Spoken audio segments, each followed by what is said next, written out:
Hello, my radio friends. Now, on this video, I'm going to touch on the Radiola RS one sees here. A few days ago, I posted a video of the set in operation. In this video, I want to touch on with a little more specificity, discuss maybe a little bit of the history behind the Radiola RS, and in some ways why I find it's a significant set. Everything I share with you is coming out of Eric Winos's book, Radiola book. If you don't have it, I highly recommend it. The set was introduced in January of 1923. It was a relatively short-lived set. By the end of 23, it was discontinued, and only about 4,600 or so were manufactured, making it a lot less common of a set than I gave it credit for. It's equipped with WD-11 tubes. In fact, with that said, there were two variants of this particular set, and the variants were depending upon the type of tube. Now, of course, they're all WD-11s, but with a variant of the old versus the new variant. Of course, here's the older brass-based tipped WD-11 most of us are familiar with. And again, once again, the Bakelite-based WDs.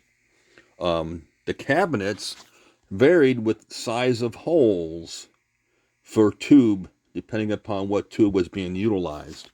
One was had little smaller holes that this older variant would slide in, and this one here supposedly is the larger hole variant, and it allows for the smaller Bakelite-based tube to go in, so one can reach in and extract the tube.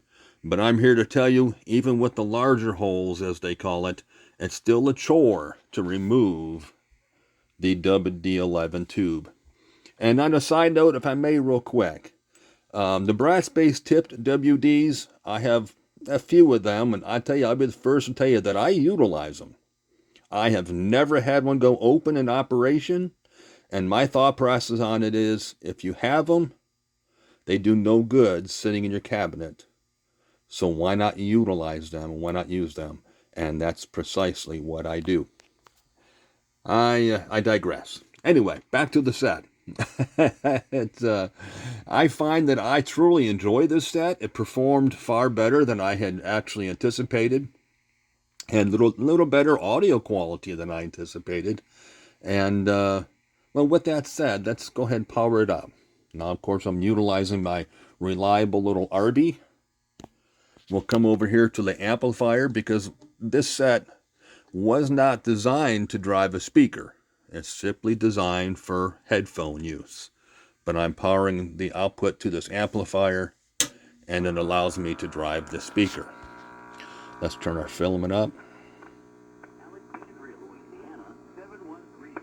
And we can have, this is a regenerative set. Here's your regen, and it works very, very well.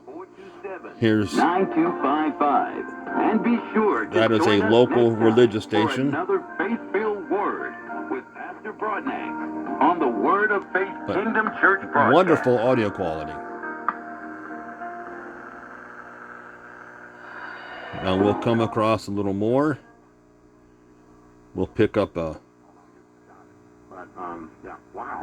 I'm not sure what that station is here, but with the Ada regen, I'm able to receive it very strongly. We'll come across the dial. There should be a music station here.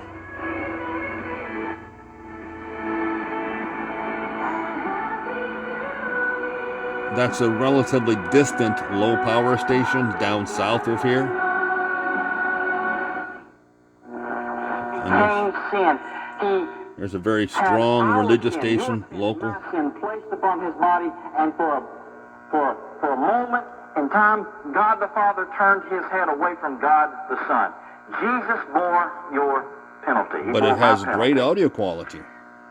We're also right now.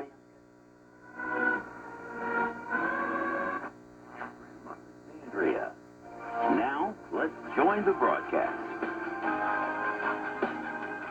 Bottom line is, if you're looking for kind of an earlier set and one that performs rather well, I'm going to recommend you get a Radiola RS. Didn't realize how low of a run it was. Makes it somewhat unique. And that's why this one I think will be a permanent part of my collection. Thank you so much for watching. Should you have any questions, by all means, feel free to ask. And of course, as always, until next time.